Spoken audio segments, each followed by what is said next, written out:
నమస్కారం. GT news వార్తలకు స్వాగతం. ముందుగా వార్తలోని ముఖ్యాంశాలు. కలెక్టర్లతో సీఎం రేవంత్ రెడ్డి సమీక్షా సమావేశం. అభివృద్ధి పనుల పురోగతిపై అధికారులతో చర్చ. ప్రజా సమస్యలు వెంటనే పరిష్కరించాలని సూచన. పథకాలు అర్హులకు చేరేలా చర్యలు తీసుకోవాలని ఆదేశం.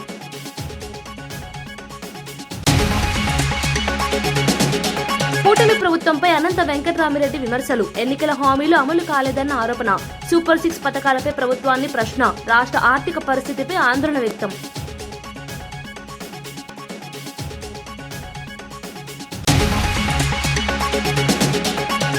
మండలిలో వ్యాఖ్యలపై అచ్చెన్నాయుడు క్షమాపణ. చైర్మన్ పై వ్యాఖ్యలతో సభలో ఉద్రిక్తత. తన వ్యాఖ్యలను వెనక్కి తీసుకున్న మంత్రి. అనంతరం సద్దుమణిగిన మండలి సమావేశం.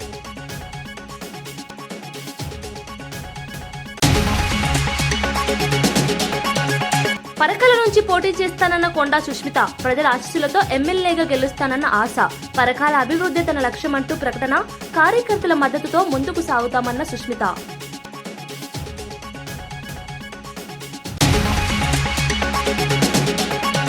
కేసుల ఉపసంహరణపై హోంమంత్రి అనిత వివరణ. 2019 నుంచి 2024 మధ్య ఉద్యోగులపై 1800 కేసులు నమోదు. చట్టపరమైన సమీక్ష అనంతరం నిర్ణయం అంటున్న అనిత. ఉద్యోగుల సమస్యలను పరిశీలిస్తామని హామీ. తెలంగాణ సచివాలయంలో జిల్లా కలెక్టర్లతో సీఎం రేవంత్ రెడ్డి సమావేశం నిర్వహించారు. రాష్ట్రంలో అమలవుతున్న అభివృద్ధి కార్యక్రమాలు, సంక్షేమ పథకాల అమలు పురోగతిపై అధికారులతో చర్చించారు. ప్రజా సమస్యలను త్వరగా పరిష్కరించేలా అధికారులు సమన్వయంతో పనిచేయాలని సూచించారు. ప్రభుత్వ పథకాలు అర్హులైన ప్రతి లబ్ధిదారునికి చేరేలా చర్యలు తీసుకోవాలని ఆదేశించారు. జిల్లా స్థాయిలో పరిపాలనను మరింత పారదర్శకంగా నిర్వహించాలని చెప్పారు. అభివృద్ధి పనుల్లో ఎలాంటి నిర్లక్ష్యం ఉండకూడదని అధికారులకు సూచించారు. ప్రజలకు మెరుగైన సేవలు అందించడం ప్రభుత్వ ప్రధాన లక్ష్యమని సీఎం పేర్కొన్నారు.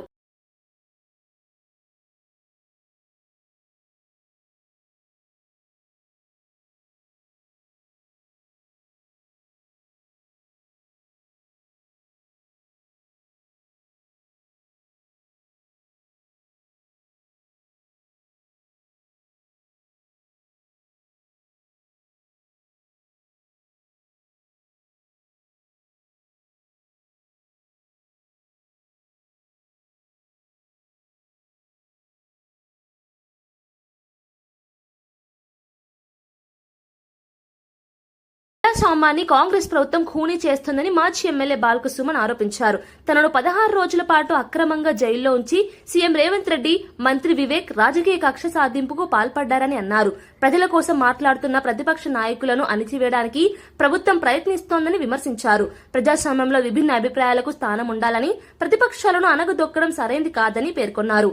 ఇలాంటి అణిచివేత చర్యలకు తాను భయపడబోమని స్పష్టం చేశారు. ప్రజల హక్కుల కోసం తన పోరాటం కొనసాగుతుందని తెలిపారు. రాజకీయ ప్రయోజనాల కోసం అధికారాన్ని దుర్వినియోగం చేయడం ప్రజాస్వామ్యానికి ప్రమాదకరమని ఆయన అభిప్రాయపడ్డారు. స్థానాలే కాంగ్రెస్ పార్టీకి వస్తే వాళ్ళు ఎట్లా చైర్మన్ అవుతారు?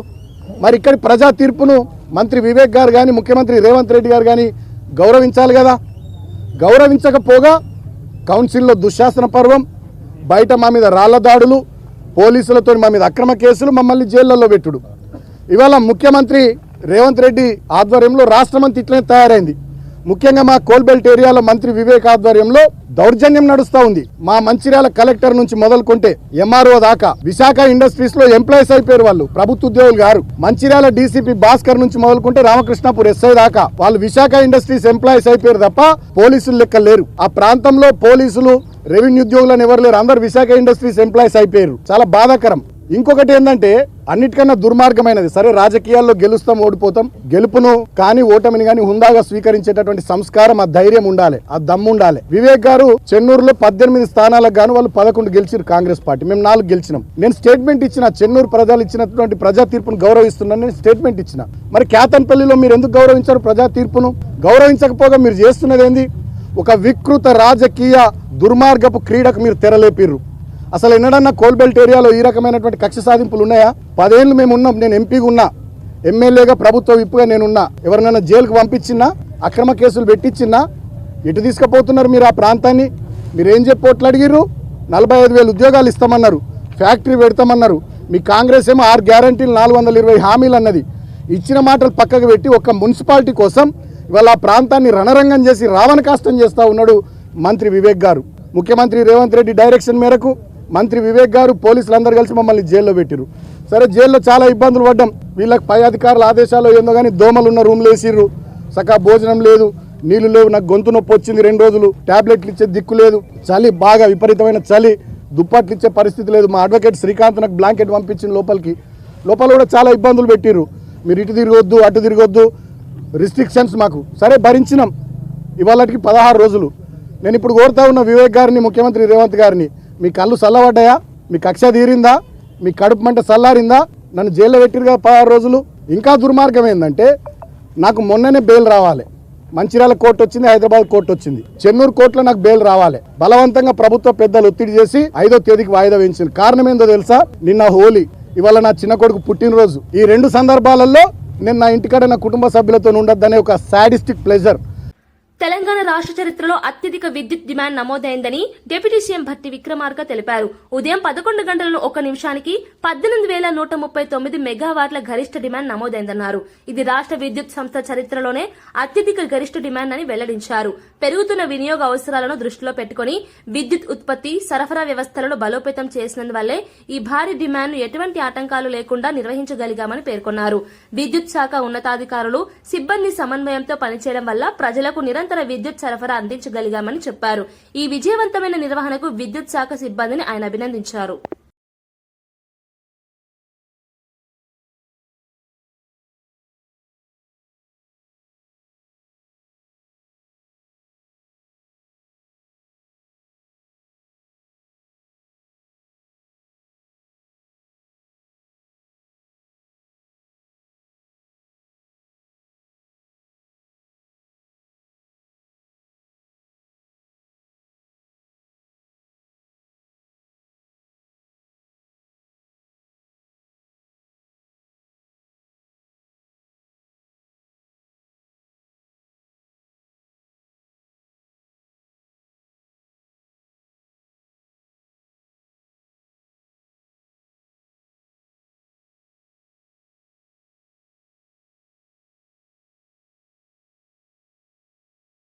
కేసుల ఉపసంహరణ కేవలం ప్రభుత్వ నిర్ణయం మాత్రమే కాదని అది చట్టపరమైన ప్రక్రియలో భాగమని హోంమంత్రి అనిత తెలిపారు. 2019 నుంచి 2024 మధ్య హక్కుల కోసం పోరాడిన ఉద్యోగులపై సుమారు 1800 కేసులు నమోదయ్యాయని ఎమ్మెల్సీలు రాజశేఖరం, బీటీ నాయుడు ప్రశ్నోత్తరాల సమయంలో ప్రస్తావించారు. ఈ కేసులపై చట్టపరమైన సమీక్ష జరుగుతుందని మంత్రి స్పష్టం చేశారు. న్యాయపరమైన విధానాలను అనుసరించాల్సిన తర్వాతే కేసులపై నిర్ణయం తీసుకునే అవకాశం ఉంటుందని చెప్పారు. హోమ్ మినిస్టర్ గారు మీ ద్వారా కోరేది ఏంటంటే ఉద్యోగుల మీద పెట్టిన కేసును కొట్టివేయాలని మీ ద్వారా ప్రభుత్వం చర్యలు తీసుకోవాలని మీ ద్వారా కోరుతున్నారు. నాయుడు గారు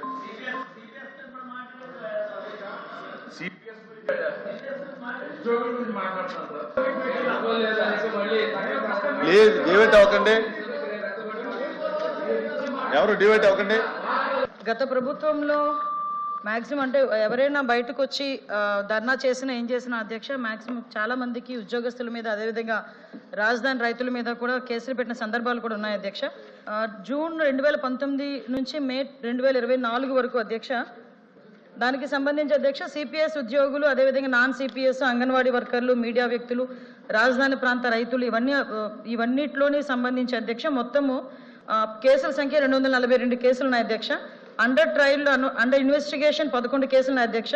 పెండింగ్ ట్రయల్స్ 39 ఉన్నాయి అధ్యక్ష.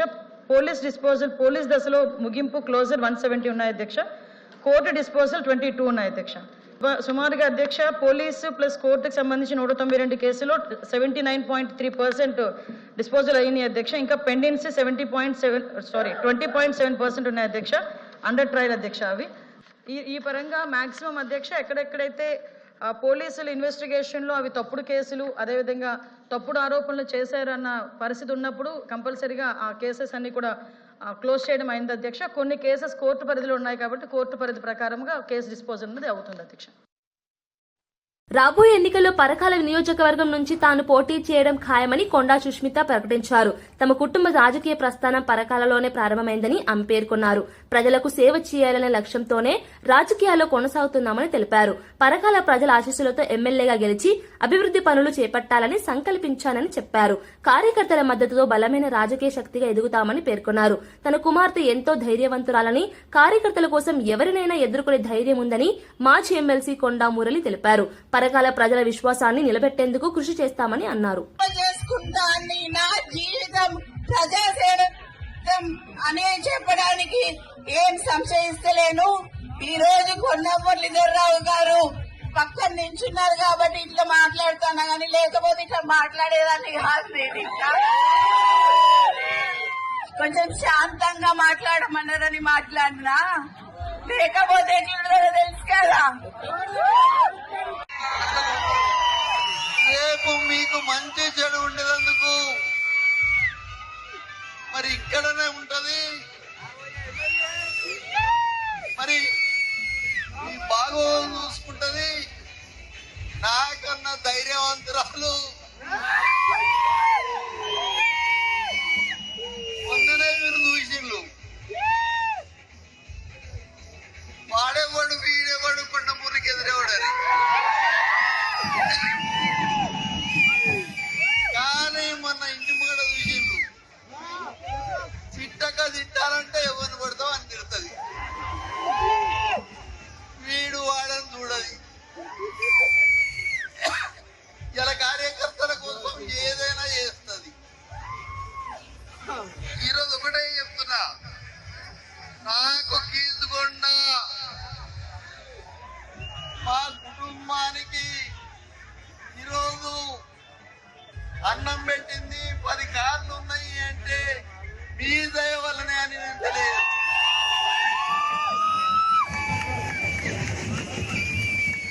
నేను ఆ సాగు నుంచి బయటపడ్డా అంటే బొమ్మల లక్ష్మీనరసింహ స్వామి మీ దయ వల్లనే అని తెలియదు. మరి ఎందుకంటే ఒకటే చెప్తున్నా, పరకాల మనది. రేపు ఎవరు వచ్చినా కొండా సురేఖని వాడు. శాసన మండలిలో మంత్రి అచ్చెన్నాయుడు చేసిన వ్యాఖ్యలు వివాదానికి దారితీశాయి. మండలి చైర్మన్ మోషిన్ రాజును ఉద్దేశించి మతపరమైన వ్యాఖ్యలు చేయడంతో సభలో ఉద్రిక్తత నెలకొంది. దీనిపై మండలి చైర్మన్ అభ్యంతరం వ్యక్తం చేస్తూ తాను హిందువునని స్పష్టం చేశారు. తన వ్యాఖ్యలపై వెంటనే స్పందించిన మంత్రి అచ్చెన్నాయుడు క్షమాపణలు తెలిపారు. చేసిన వ్యాఖ్యలను వెనక్కి తీసుకుంటున్నట్లు ప్రకటించారు. అనంతరం సభలో పరిస్థితి సద్దుమణిగింది. ఈ ఘటన రాజకీయ వర్గాల్లో చర్చనీయాంశంగా మారింది. పట్టడం లేదు, తప్పు పట్టకూడదు కూడా, తప్పు పట్టకూడదు కూడా. కానీ శాసన మండలిలో మంత్రి గారు బాధ కలుగుతుంది. నేను తీసుకోను. ఎవరు బాధ కలుగుతుంది. వెంకటేశ్వర స్వామి పవిత్రుని ఇంత దారుణంగా దెబ్బతీస్తున్నారు అధ్యక్ష. మీరు ప్రతిరోజు నన్ను చెప్పి నన్ను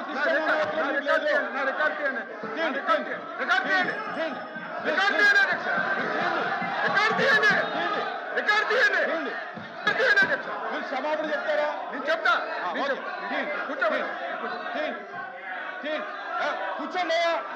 కూర్చోండి, కూర్చోండి. అరే కూర్చోండి, నేను తీస్తాను.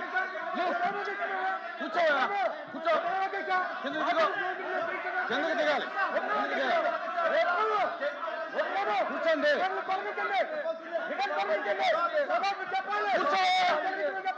కూర్చో. అరే కిందకెళ్ళి కూర్చో. నేను మాట్లాడుతాను. అరే అరే కూర్చోండి, కూర్చోండి.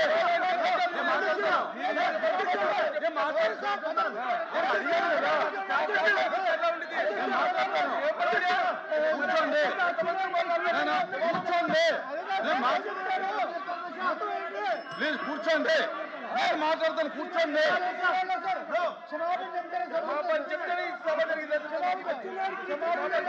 కూర్చోండి, నేను మాట్లాడు.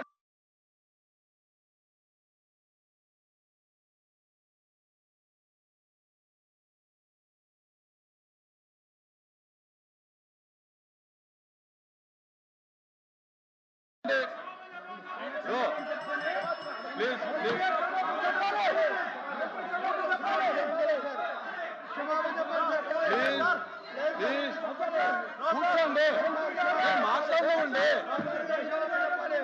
నేను మాట్లాడినా ఉండే.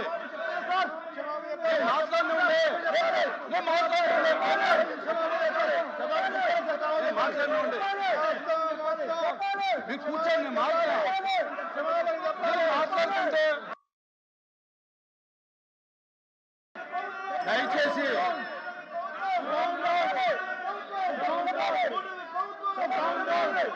ప్లీజ్ నేను మాట్లాడుతున్నాను.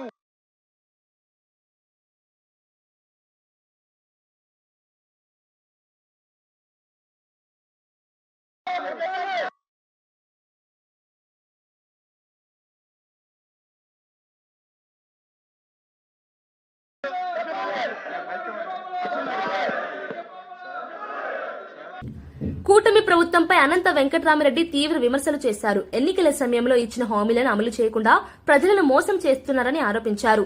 సూపర్ 6 హామీల్లో నిరుద్యోగ భృతి, మహిళలకు నెలకు 1500 వంటి పథకాలపై ప్రభుత్వం స్పందించడం లేదన్నారు. అంగన్వాడీ కార్యకర్తలపై పోలీసులు లాఠీచార్జి చేయడం దారుణమని విమర్శించారు. రాష్ట్రంలో పరిశ్రమలు రావడం లేదని, కమిషన్లు ఇవ్వలేక అనేక కంపెనీలు ఇతర రాష్ట్రాలకు వెళ్లిపోతున్నాయని ఆరోపించారు. అమరావతిని రియల్ ఎస్టేట్ వెంచర్ గా మార్చారని, రాజధాని పేరుతో భారీ అప్పులు తీసుకుంటున్నారని అన్నారు. ఈ విధానాలతో రాష్ట్ర ఆర్థిక పరిస్థితి దెబ్బతింటుందని ఆయన విమర్శించారు.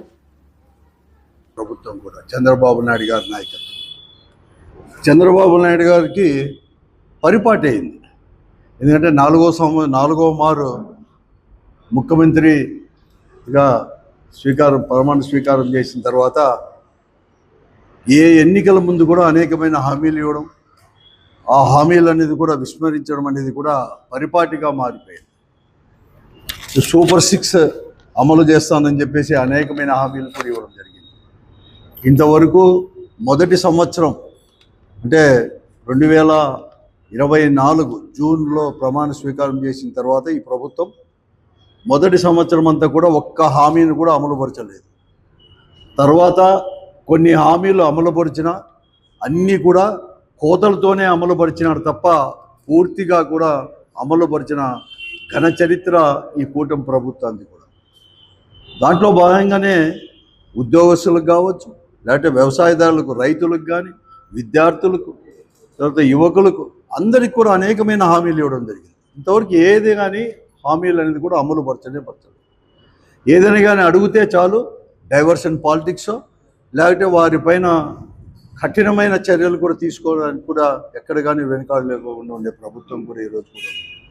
అంతెందుకు సోషల్ యాక్టివిటీస్ను కూడా సామాజిక దాంట్లో మాధ్యమాల్లో కూడా ఏదైనా కానీ పెడితే, ఈ ప్రభుత్వమైన పెడితే చాలు వారిపైన కేసులు పెట్టడం, కేసుల్లో ఇరికించడం, అరెస్టు చేయడం, ఒక భయభ్రాంతులు చేసే విధంగా కూడా పోతా ఉంది. కానీ ఆయన ఇచ్చిన హామీలు ఎక్కడ కానీ అమలు పరచలేదు. సూపర్ 6 హామీలలో కూడా ఇంతవరకు కూడా మహిళలకు వచ్చేసి 18 సంవత్సరాలు నిండిన ప్రతి మహిళకు కూడా 1500 ఇస్తామని చెప్పి హామీ ఇవ్వడం జరిగింది. నిరుద్యోగ భృతి ఇస్తామని చెప్పేసి కూడా హామీ ఇవ్వడం జరిగింది. 50 సంవత్సరాలు నిండిన ప్రతి మహిళలకు కూడా పెన్షన్ అనేది కూడా సమకూరుస్తామని కూడా చెప్పడం జరిగింది. ఏది కానీ అమలు పరచలేదు. ఉద్యోగస్తులకైనా కూడా అమలు పరుస్తున్నా అంటే ఒకే ఒక డిఐ ఇవ్వడం జరిగింది. ఎక్కడ కానీ ఇంతవరకు కానీ ఐఆర్ కానీ ఎక్కడ కానీ ఇంతవరకు ఇవ్వలేని పరిస్థితి కూడా ఈరోజు. ఒక పిఆర్సీ కూడా చేస్తామంటే కూడా ఇంతవరకు ఇవ్వలేని పరిస్థితి కూడా. అలాగే అంగన్వాడీ వర్కర్లకి, ఆశా వర్కర్లకు కూడా అనేకమైన హామీలు కూడా ఇవ్వడం జరిగింది. ముఖ్యంగా సుప్రీంకోర్టు తీర్పు ప్రకారం కూడా గ్రాట్యుటీ కూడా చెల్లిస్తామని చెప్పేసి అంగన్వాడీ వర్కర్లకని కూడా ఇవ్వడం జరిగింది. 21 నెల కూడా పూర్తి అవుతూ ఉంది. అంటే దాదాపుగా 2 సంవత్సరాలు కూడా పూర్తి అవుతుంది ఈ ప్రభుత్వం వచ్చేసుకుని. అమలు పరచలేకపోయింది. అడిగితే అదిగో ఇదో అని కల్లిపల్లి మాటలు. మొన్న విజయవాడలో సోమవారం వచ్చేసి వాళ్ళందరూ కూడా వారు చెప్పినట్లుగా ప్రభుత్వం ఏదైతే ఎన్నికల్లో హామీలు ఎలా ఇచ్చేశారో అలాగా పెంచమని చెప్పి అడిగితే మేము అనేది కూడా సాయంకాలం అయిన తర్వాత మరుసటి రోజు వచ్చి చర్చలకు పిలుస్తాము, చర్చల్లో పాల్గొనండి అని చెప్పి చర్చలు అనేది లేకుండా తెల్లవారుజామనే ఇంకా వాళ్ళ కూడా కాలకృత్యాలు కూడా తీసుకోకముందే మహిళలు కూడా నైట్ డ్రెస్లో ఉన్నప్పుడు కూడా వాళ్ళందరినీ కూడా ఆ శిబిరాలపైన పడి వాళ్ళందరినీ వారిపైన దాడులు చేయడం, లాఠీ చార్జీలు అనేది లేకుండా, మహిళలు అనేది కూడా లేకోకుండా, మహిళా పోలీసులే కాదు మగ పోలీసులు కూడా వారందరూ కూడా చేసేసి పిన్నులతో గుచ్చడం, వాళ్ళందరినీ అరెస్ట్ చేసి అర్ధరాత్రి తీసుకొని పోవడం కూడా చాలా దారుణమైనది. కనీసం అరెస్ట్ చేసి కూడా సుదీర్ఘ ప్రాంతాలకు కూడా అయిపోయి వాళ్ళందరినీ కూడా తరలించడం, అప్పటికప్పుడే కూడా ఇవన్నీ చేయడం కూడా చాలా దారుణం. దీన్ని వైఎస్ఆర్ కాంగ్రెస్ పార్టీ తీవ్రంగా కూడా ఖండిస్తూ ఉంది. చాలా కాదు, కనీసం ఈ తోపులాట్లో కూడా వారి యొక్క అధ్యక్షురాలు, రాష్ట్ర అధ్యక్షురాలు బేబీ రాణి గారికి కూడా త్వరగా చేయి కూడా విరగడం అనేది కూడా దారుణం. ఇటువంటిది అది కూడా ఎప్పుడు చేయదు. చాలా శ్రీ సత్యసాయి జిల్లా ధర్మవరంలో దొంగతనానికి వచ్చిన వ్యక్తి మృతి చెందిన ఘటన చోటు చేసుకుంది. పట్టణంలోని ఇందిరమ్మ కాలనీలో మంగళవారం రాత్రి 3 వ్యక్తులు దొంగతనం చేయడానికి వచ్చారు. స్థానికులు వారిని గమనించి వెంటనే తరిమి కొట్టారు. ఈ క్రమంలో 3 దొంగలు పారిపోతూ సమీపంలోని రైల్వే ట్రాక్ దాటే ప్రయత్నం చేశారు. అయితే ఒకరు జారి పడడంతో తీవ్ర గాయాలయ్యాయి. అతను అక్కడికక్కడే మృతి చెందినట్లు సమాచారం. మిగతా 2 అక్కడి నుంచి పరారయ్యారు. ఘటనపై సమాచారం అందుకున్న పోలీసులు సంఘటనా స్థలానికి చేరుకుని మృతదేహాన్ని స్వాధీనం చేసుకున్నారు. కేసు నమోదు చేసి దర్యాప్తు చేపట్టారు. అంటే దొంగ వచ్చి ఒక ఇంట్లో దొంగతనం చేస్తుంటే వాళ్ళ ఇంటి వాళ్ళు అరిచారు. చుట్టుపక్కల వాళ్ళందరూ లేచి అక్కడికి వచ్చారు. వాడు పారిపోయినప్పుడు వాళ్ళు కొంత దూరం చేజ్ చేశారు. దాని పక్కనే రైల్వే ట్రాక్ ఉంది. ఆ రైల్వే ట్రాక్కు సంబంధించి ముందుకు వెళ్ళేటప్పుడు రైల్వే ట్రాక్ కొత్తగా ఈ డబ్లింగ్ వర్క్స్ జరుగుతున్నాయి. ఆ రేకులు దూరిపోయినాడు. సందులో దూరినప్పుడు అతనికి హెడ్ ఇంజరీ కూడా అయింది. వాళ్ళు అదేవిధంగా తీసుకొచ్చి వాటర్ ట్యాంక్ దగ్గర పెట్టినారు. అందరూ గుమిగూడినారు. వెంటనే మా సిబ్బంది వెళ్ళి హాస్పిటల్కి తీసుకొని వచ్చారు. హాస్పిటల్ 5 గంటలకు చనిపోయినాడు. దాని గురించి ఇంకా ఫిర్యాదు వాళ్ళకు బంధువులకు బళ్ళారి అని తెలిసింది. ఇతను ఇంతకు మరొక కూడా 2-3 దొంగతనం కేసుల్లో ఉన్నాడని చెప్పారు. విశాఖపట్నంలో హోలీ పండుగ వేడుకలు ఘనంగా జరిగాయి. ఆర్కే బీచ్ పరిసర ప్రాంతాల్లో యువత పెద్ద ఎత్తున చేరుకుని రంగుల పండుగను ఆనందంగా జరుపుకున్నారు. ఒకరిపై ఒకరు రంగులు చల్లుకుంటూ సందడి చేశారు. డీజే సంగీతానికి యువత నృత్యాలు చేస్తూ హోలీ సంబరాలను ఉత్సాహంగా జరిపారు. శ్రీకాకుళం న్యూ కాలనీలో మార్వాడి సమాజానికి చెందిన కుటుంబాలు కలిసి హోలీ వేడుకలను నిర్వహించాయి. కుటుంబ సభ్యులు స్నేహితులతో కలిసి రంగుల వర్షంతో తడిసి ముద్దయ్యారు. పండుగ సందర్భంగా పరస్పరం శుభాకాంక్షలు తెలుపుకుంటూ ఆనందాన్ని పంచుకున్నారు. ఈ వేడుకలతో నగరంలో పండుగ వాతావరణం నెలకొంది.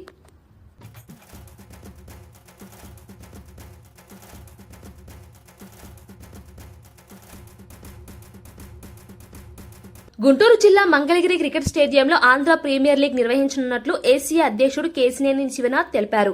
ఏసీఏ ప్రధాన కార్యదర్శి సానా సతీష్ బాబుతో కలిసి ఆయన స్టేడియాన్ని పరిశీలించారు. మే నెలలో ఏపీఎల్ మ్యాచ్లు నిర్వహించనున్నట్లు వెల్లడించారు. అప్పటికి మైదానంలో అవసరమైన మౌలిక వసతులు పూర్తి చేసేలా చర్యలు తీసుకుంటామని తెలిపారు. అలాగే మంగళగిరి, మూలపాడు క్రికెట్ మైదానాల్లో జోనల్ మ్యాచ్లు నిర్వహించేందుకు కూడా ఏర్పాట్లు చేస్తున్నట్లు చెప్పారు. రాష్ట్రంలో క్రికెట్ అభివృద్ధి కోసం ఏసీఏ పలు కార్యక్రమాలు చేపడుతోందని ఆయన పేర్కొన్నారు. డొమెస్టిక్ క్రికెట్ ఆడే విధంగా, లీగ్ మ్యాచ్లు, జోనల్ మ్యాచ్లు ఆడే విధంగా ఇక్కడ స్టేడియం డెవలప్ చేయడమే కాకుండా రేపు రాబోయే కాలంలో ఏపీఎల్ని ఆంధ్రప్రదేశ్ మొత్తానికి తీసుకెళ్దామనే ఆలోచనతో ముందుకు వెళ్తున్నాం. ఆ ఏపీఎల్కి హెడ్ ఆఫీస్ కింద మంగళగిరి స్టేడియంని పెడదాం. ఏపీఎల్ ఎక్కువ మ్యాచ్లు మంగళగిరిలోను, అంతేకాకుండా మూలపాడులోను, కడపలోను ఇట్లా అన్ని ప్రాంతాల్లో నిర్వహిద్దామని ఆలోచిస్తున్నాం. దానిలో భాగంగా మంగళగిరి స్టేడియంని సందర్శించి వర్కులు ఏమేమి జరుగుతున్నాయో పరిశీలిద్దామని వచ్చాం. ఈ స్టేడియంని అభివృద్ధి చేసి చక్కటి స్టేడియంగా ఉపయోగించే విధంగా ఇక్కడికి వచ్చి దీని ఏర్పాట్లు పరిశీలిస్తూ జరుగుతుంది. రాబోయే సీజన్ ఆఫ్ ఏపీఎల్ ప్రారంభోత్సవం మ్యాచ్ మంగళగిరి స్టేడియంలో స్టార్ట్ అవ్వాలి. మేము ఈ 45 నుంచి 60 రోజుల లోపల మొత్తం మంగళగిరి స్టేడియంని రూపురేఖలు మార్చి డొమెస్టిక్ క్రికెట్ ఆడటానికి వీలుగా, అదేవిధంగా మా ఆలోచన దీన్ని స్పోర్ట్స్ సెంటర్గా మార్చి డిఫరెంట్ స్పోర్ట్స్ కూడా ఎలా ఉపయోగించాలి అన్న ఉద్దేశంతో మాస్టర్ ప్లాన్లు అవి వేయటం జరిగింది. Andhra cricket association centre of ఎక్సలెన్సీగా మార్చి మూలపాడులో కూడా 2 గ్రౌండ్లు ఉన్నాయి. అక్కడ కూడా ఒక 50 రూములు నిర్మించడం జరుగుతుంది. అదే మంగళగిరిలో కూడా 100 నుంచి 150 మంది ప్లేయర్లు ఇక్కడ ఉండటానికి అనువుగా రూమ్స్ నిర్వహించి ప్రతిదీ కూడా ఇక్కడే అనువుగా ఉండేటట్టు ఫిజియోథెరపిస్టులు కానీ డాక్టర్స్ కానీ ఆ విధంగా ఆలోచనతో ముందుకెళ్తున్నాం. ఏపీ పబ్లిక్ సర్వీస్ నియామకాల సవరణ బిల్లుకు శాసనసభ ఏకగ్రీవంగా ఆమోదం తెలిపింది. ఈ బిల్లును మంత్రి లోకేష్ మళ్లీ శాసనసభలో ప్రవేశపెట్టారు. 2025 సెప్టెంబర్ 27న అసెంబ్లీలో ఆమోదం పొందిన ఈ బిల్లు అనంతరం మండలికి వెళ్లినా అక్కడ చర్చకు తీసుకోలేదు. 100 రోజులు గడవడంతో మళ్లీ అసెంబ్లీలో ప్రవేశపెట్టినట్లు మంత్రి తెలిపారు. ఫ్యాక్షన్ రాజకీయాల వల్ల నష్టపోయిన కుటుంబాలకు న్యాయం చేయాలనే ఉద్దేశంతో ఈ బిల్లును తీసుకువచ్చామని చెప్పారు. గతంలో జరిగిన హత్యలో ప్రాణాలు కోల్పోయిన తోట చంద్రయ్య కుటుంబానికి న్యాయం చేయాలని ప్రభుత్వం నిర్ణయించిందన్నారు. ఆయన కుమారుడికి ఉద్యోగం కల్పించేందుకు ఈ బిల్లును ప్రవేశపెట్టినట్లు తెలిపారు. చర్చ అనంతరం శాసనసభ ఈ బిల్లును ఆమోదించింది. అధ్యక్ష, ఈ బిల్ అనేది ఒక మాట చెప్పాలంటే నాకు వెరీ పర్సనల్ ఇష్యూ అధ్యక్ష. నేను 1983లో జన్మించాను. అంటే అన్న ఎన్టీఆర్ ముఖ్యమంత్రి అయిన తర్వాత నేను జన్మిస్తాను జరిగింది అధ్యక్ష. అప్పటి నుంచి నేను రాజకీయాల్ని క్లోజ్ గా ఫాలో అయిన వ్యక్తిని అధ్యక్ష. గతంలో ఫ్యాక్షన్ రాజకీయాలకి ఆంధ్ర రాష్ట్రం అనేది ఒక అడ్రస్ గా ఉండేది అధ్యక్ష. అలాంటిది 1995లో గౌరవ ముఖ్యమంత్రి శ్రీ నారా చంద్రబాబు నాయుడు గారు అధికారంలోకి వచ్చినప్పుడు ఏ పార్టీ అని చూడకుండా ఫ్యాక్షన్ రాజకీయాలకి ఫుల్ స్టాప్ పెట్టాలన్న లక్ష్యంతో ఆనాడు ఆయన ఒక యుద్ధం ప్రకటించారు అధ్యక్ష. ఒక పక్కన ఫ్యాక్షనిజం, ఇంకో పక్కన నక్సలిజం పైన కూడా ఆయన పోరాడారు అధ్యక్ష.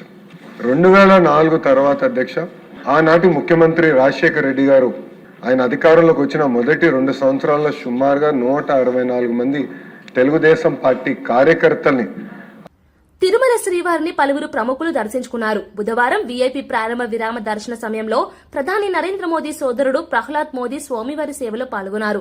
అలాగే రాజ్యసభ సభ్యుడు కృష్ణయ్య, మాజీ క్రికెటర్ వివిఎస్ లక్ష్మణ్, తమిళ నటుడు నీలగిరి రవి, నటి మిత్రా శర్మ వేర్వేరుగా తిరుమల చేరుకుని శ్రీవారిని దర్శించుకున్నారు. దర్శనానంతరం రంగనాయకుల మండపంలో ఆలయ పండితులు వారికి వేదాశీర్వచనం అందించారు. అనంతరం స్వామివారి తీర్థ ప్రసాదాలను అందజేశారు. తిరుమలలో భక్తుల రద్దీ కొనసాగుతుండగా ప్రముఖుల దర్శనం సందర్భంగా ఆలయ అధికారులు ప్రత్యేక ఏర్పాట్లు చేశారు.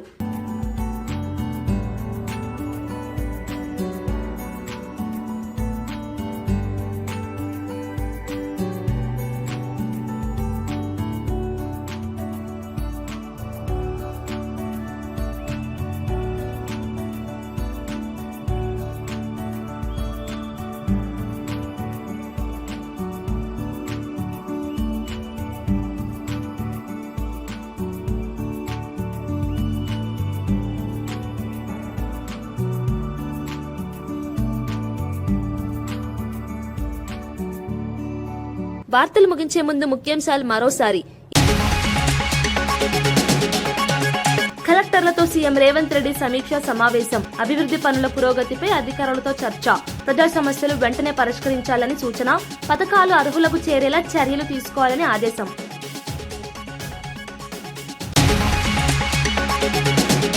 కూటమి ప్రభుత్వంపై అనంత వెంకటరామిరెడ్డి విమర్శలు. ఎన్నికల హామీలు అమలు కాలేదన్న ఆరోపణ.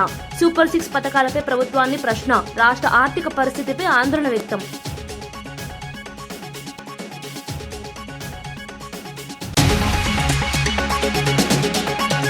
మండలిలో వ్యాఖ్యలపై అచ్చెన్నాయుడు క్షమాపణ. చైర్మన్ పై వ్యాఖ్యలతో సభలో ఉద్రిక్తత. తన వ్యాఖ్యలను వెనక్కి తీసుకున్న మంత్రి. అనంతరం సద్దుమణిగిన మండలి సమావేశం.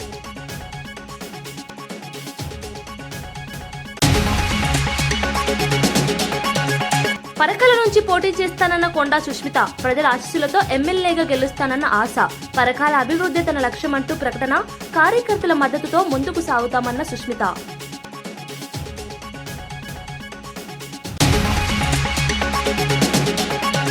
కేసుల ఉపసంహరణపై హోంమంత్రి అనిత వివరణ. 2019 నుంచి 2024 మధ్య ఉద్యోగులపై 1800 కేసులు నమోదు. చట్టపరమైన సమీక్ష అనంతరం నిర్ణయం అంటున్న అనిత. ఉద్యోగుల సమస్యలను పరిశీలిస్తామని హామీ. ఇవి ఈనాటి వార్తా విశేషాలు. మరో బులెటిన్లో మళ్ళీ కలుద్దాం. నమస్కారం.